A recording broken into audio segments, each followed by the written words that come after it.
Hola, ¿qué tal? Saludos. Como hemos estado viendo, como ustedes saben, si es que siguen el progreso del mercado, los mercados accionarios están en máximos multianuales. Uno de los principales indicadores referentes en el mundo, el S&P 500, está en su máximo en 4 años. Pero lo mismo también, por ejemplo, el Nikkei en máximo anual, el Nikkei de Japón, y etcétera. Y uno de mis invitados favoritos, Alex Rubenstein, que se dedica a seguir este asunto del vaivén de las acciones, se pregunta acaso y se pregunta por escrito, no nada más de voz, ¿acaso estamos en una etapa surrealista? Y yo te pregunto, mi querido Alex, primero que nada, bienvenido, ¿cómo estás? Muy bien, gracias tú. Muy bien. ¿Por qué te preguntas si surrealismo, Alex? ¿Qué más real quieres que el hecho de que los indicadores bursátiles están en máximos multianuales? Eso es real, ¿no es cierto?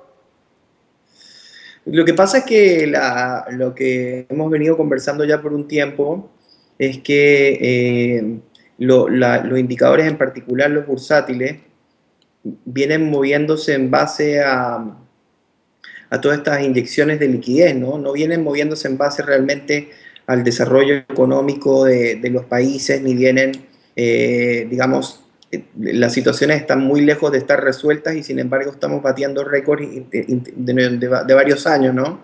Entonces no guarda proporción la situación real de la economía real con la situación bursátil, ¿no? Esto es lo que yo sostengo. Ok, y en ese sentido, ¿cuál es tu preocupación entonces? ¿O qué tiene de malo o cuál es el problema? Bueno, a ver, Japón está creciendo básicamente, incluso bajo la opinión de algunos expertos, podría entrar en una etapa de recesión, Pues, crecimiento cuasi negativo, ¿no?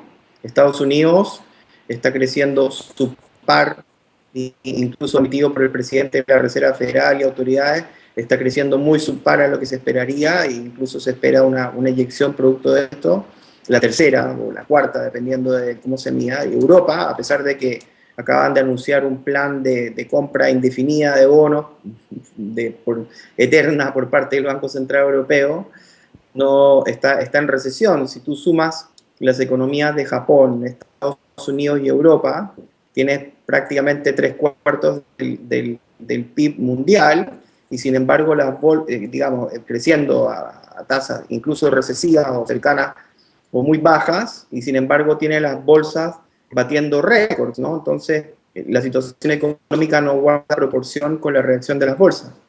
de acuerdo, ok, entendido, no es que esté de acuerdo o no, pero entendido lo que explicas, pero, am, eh, o sea, pero todavía no me queda a mí muy claro cuál es el problema en el sentido de que si todo el planeta está así, y no hay muchas otras opciones para inversión, pues entonces los inversionistas o la plata tiene que ir a donde puede, es decir, a donde haya mejores perspectivas. ¿Me explico lo que te digo? O sea, yo no estoy viendo, aunque yo estoy de acuerdo con el hecho de que las bases no son las normales en el sentido de que los fundamentos económicos no son los que uno quisiera, también el hecho es de que tampoco hay muchas opciones para invertir el dinero, y esta más bien es como pregunta o es un planteamiento que estoy haciendo, no hay muchas opciones como para invertir dinero, entonces bueno, pues entonces los capitales se van a donde, al menos peor, pero no le veo yo todavía cuál es el problema, cuál es lo malo, no le veo yo visos de que esto sea una burbuja que vaya a explotar, o estoy equivocado. Bueno, mira, con mucho respeto, todos los Dímelo, dímelo, capitales. dímelo cómo va. No, pero con mucho respeto, porque creo que en primer lugar en esto de los mercados nadie tiene la verdad absoluta, ¿no? Estos son todos puntos de vista de opiniones, pero bajo esa prisma toda la misma gente se puede invertir en hipotecas durante el año 2005 y 2006 porque eran muy atractivas y habían pocos instrumentos comparables atractivos de inversión. Entonces todo el mundo, tanto gente que se fue a endeudar para comprar una casa como inversores institucionales, se fueron a comprar miles de empaquetados de hipotecas, lo cual no significaba en sí que era una buena inversión. Lo que yo no estoy calificando si es un lugar para invertir o no, estoy calificando.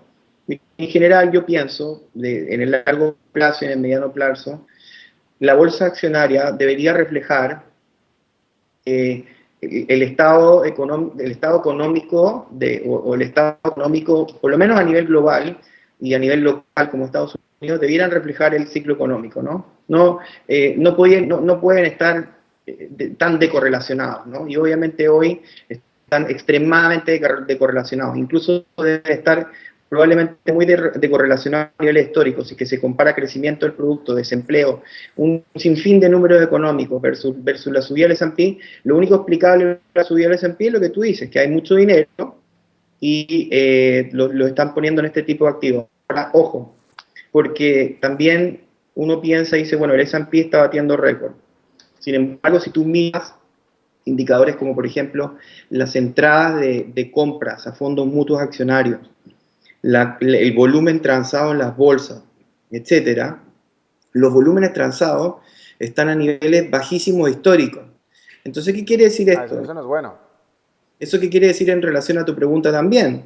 Quiere decir, vamos, no hay mucha gente, y en particular un volumen muy grande, que estén entrando al mercado de las acciones como una opción única, ¿no? Es un mercado que se ha reducido bastante en volumen. Mucha de la gente con la que yo converso está más bien en renta fija, y hay mucha gente incluso que está invirtiendo de nuevo en el mercado inmobiliario, por ejemplo, tanto en Latinoamérica como en los Estados Unidos, ¿no?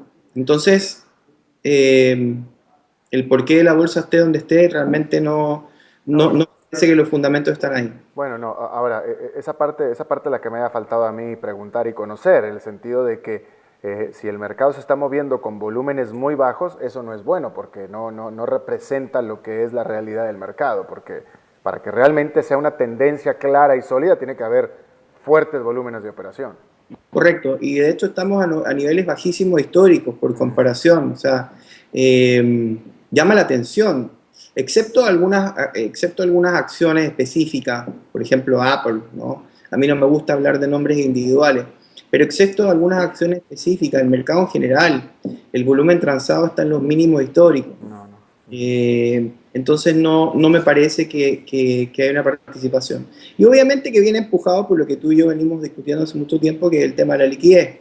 Y a mí me parece que lo otro que decía, un mundo surrealista, ¿no? Fíjate que estas empujadas de los valores accionarios, digamos, a niveles muy altos, se han visto acompañados por alzas muy importantes de los precios de los combustibles y de los alimentos. Algunos de los cuales han tenido que ver con problemas geopolíticos, otros han tenido que ver con problemas de clima. Entonces tú tienes por un lado economías que se están desacelerando, producto de un alto nivel de endeudamiento, problemas estructurales. Por otro lado tienes un precio de los combustibles relativamente altos y tienes precios de los alimentos relativamente altos. ¿Y quiénes son los que mayormente se ven afectados por esto? En general son la clase media. Y bueno, obviamente la clase baja, por supuesto.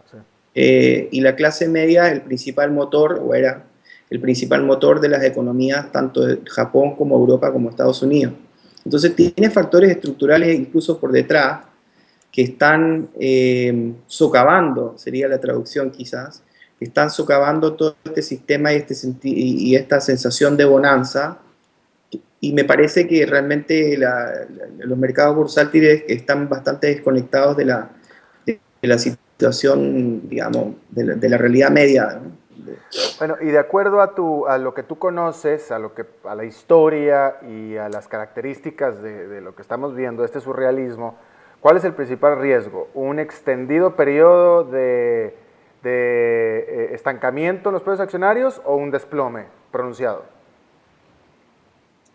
Bueno, en el caso, si uno toma por ejemplo el caso de Japón, a pesar de que se logró mantener relativamente a flote y durmiente por los últimos 15 años, tuvo una caída muy importante. Es decir, el Nikkei hoy en día todavía representa un porcentaje mínimo de lo que fue. Entonces, si Estados Unidos y Europa fueran a seguir ese rumbo, digamos, de alto endeudamiento con bajos niveles de crecimiento, es posible pensar en una caída importante más adelante de los índices bursátiles, ¿no? Muy, muy importante. ¿Cuándo? No lo sé. Si siguiera el caso de Japón. Y por otro lado, realmente, como te digo, y esto lo hablamos en varias veces anteriores, ¿no? Esto se convirtió en un sistema en donde los retornos vienen basados únicamente por la capacidad de seguir metiéndole más dinero al sistema. Y estamos entrando en los rendimientos decrecientes, ¿no? Cada ronda de estímulo y cada medida de estímulo monetario cada vez empieza a tener un efecto menor y más corto. porque los problemas son estructurales en su medida, no son problemas de no haber dinero. Dinero hay mucho, lo que no hay es crecimiento, ¿no? Y eso tiene que ver con muchos factores que no vamos a alcanzar a cubrir acá. Son factores que se arrastran desde hace mucho tiempo, ¿no? Bueno, y ya para terminar, por tanto, lo que tú le estás recomendando a tu pequeño pero sumamente exclusivo grupo de clientes es... Yo estoy recomendando cautela y a pesar de que los índices han venido subiendo y obviamente uno dice, bueno, esto se puede terminar arriba del año, no sé, 30%, qué sé yo, si no hay ninguna racionalidad, no hay fundamentos, ¿no?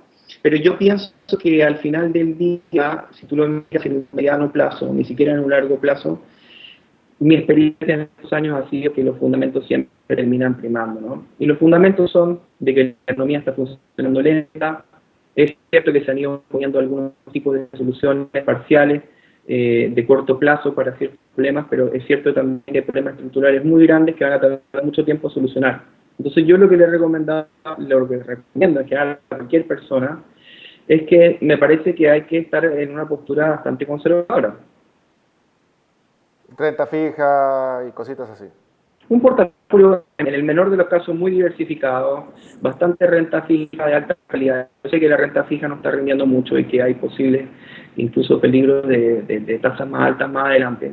Pero en general un portafolio también que sea bastante líquido, que sea bastante movible y me parece que digamos, el porcentaje accionario del portafolio debiera ser, en el mejor de los casos, moderado. Listo. Alex Rubenstein de la TAM Wealth, esta firma basada en Miami, del cual Alex es socio. Esta firma asesora en inversiones. Te agradezco muchísimo tu tiempo y tu buena disposición a charlar con nosotros, Alejandro. Muchas gracias, como siempre. Suerte.